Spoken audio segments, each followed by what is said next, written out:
আসসালামু আলাইকুম সবাইকে। আপনাদেরকে আমন্ত্রণ জানাচ্ছি নিহারি রান্নার রেসিপিটি দেখার জন্য। এক এক এলাকায় এক এক রকমভাবে নিহারি রান্না করে থাকে। আমি আজকে আপনাদেরকে যেভাবে নিহারি রান্না করে দেখাবো, এটা খুব চটজলদি এবং ঝটপট তৈরি করা যায়, আর খেতেও কিন্তু অসম্ভব মজা। নিহারিটি রান্না করার জন্য আমি 10টি খাসির পায়া নিয়েছি, আর এগুলো খুব সুন্দরভাবে পরিষ্কার করে নিয়েছি, যেহেতু খাসির পায়াতে অনেক লোম থাকে। এবার আমি পরিষ্কার করে নিয়ে নিহারিটি রান্না করব প্রেসার কুকারে। আপনারা নর্মাল পাতিলেও রান্না করতে পারেন। আমি প্রথম দিয়ে দিয়েছি পেঁয়াজ কুচি, এবার দিলাম পেঁয়াজ বাটা, এবার দিয়ে দিলাম রসুন বাটা, আদা বাটা, এবার ব্যবহার করেছি জিরা গুঁড়ো,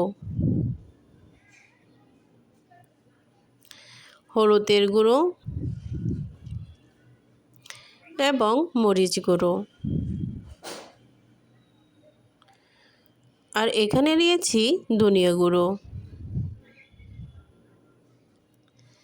এবারে আমি এখানে দিয়ে দিলাম এলাচ, দারুচিনি, লবঙ্গ এবং গোলমরিচ।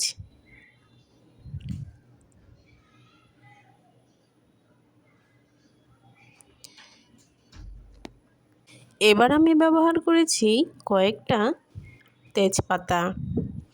এ পর্যায়ে পরিমাণ মতো লবণ দিয়ে দিয়েছি। এবার দিয়েছি তেল।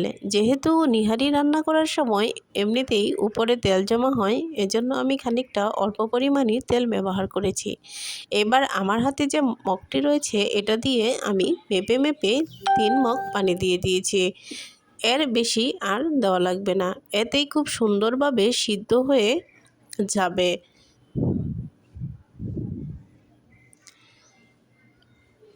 এবার আমি দিয়ে দিলাম কয়েকটা আস্ত কাঁচামরিচ, দিয়ে আমি চুলায় চড়িয়ে দিয়েছি। এবার আমি প্রেসার কুকারে প্রায় 1.5 ঘন্টার মতো সিদ্ধ করে নিয়েছি। দেখুন, এবার নিহারি কিন্তু সিদ্ধ হয়ে গিয়েছে এবং খুব ভালোভাবেই সিদ্ধ হয়েছিল, হাড্ডি সহ সিদ্ধ হয়ে গিয়েছিল। এবার আমি একটি পাতিলে নামিয়ে নিলাম। দেখুন, নিহারি কিন্তু আমি যে পানিটা ব্যবহার করেছিলাম, ওইটুকু পানি এখানে খুব সুন্দরভাবে ঘন ঘন হয়ে এসেছে।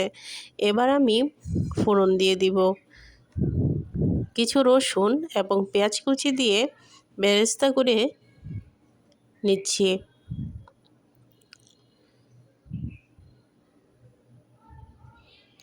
এবার এই বেরেস্তাটা আমি নিহারির উপরে দিয়ে দিলাম।